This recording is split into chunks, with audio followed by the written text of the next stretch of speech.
Okay, so let's go over some incomplete dominance problems. So remember, in incomplete dominance, we have a third new phenotype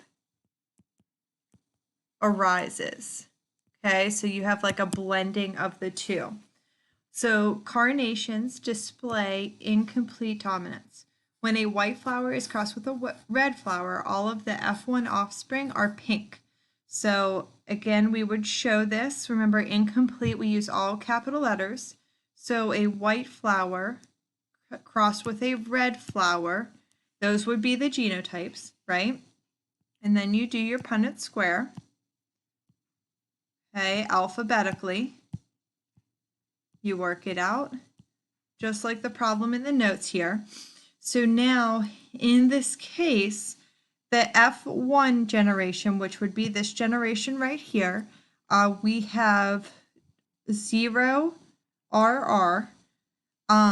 We have 2 heterozygous here, which really should be RW, but sometimes people will write it like this. But I think this helps you keep it in terms of what type of pattern inheritance it is. And then the last one would be 0 white, okay? So that would be the genotypic ratio. The F1 phenotypic ratio would be 0 red, 2 pink, and 0 white is how you would do that problem. So remember, this would be a red flower, okay? This would be a white flower, and then this would be a pink flower.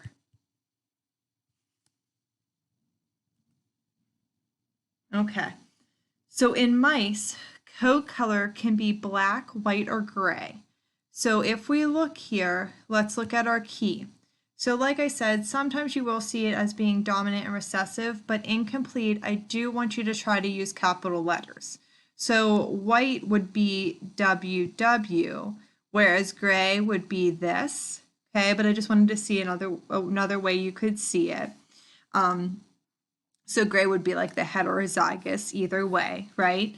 So we are gonna show the expected offspring of a gray male.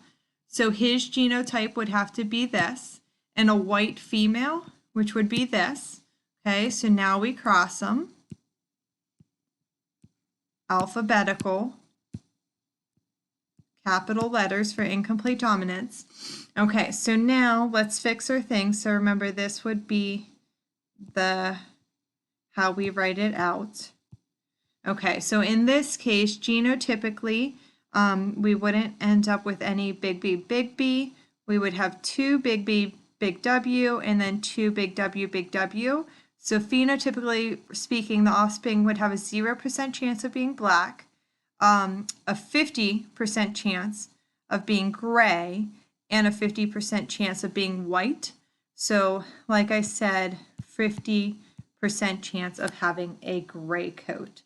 So those, let's just do one more incomplete dominance problem here for this one. So for this one, now we're going to cross a gray male with a white female.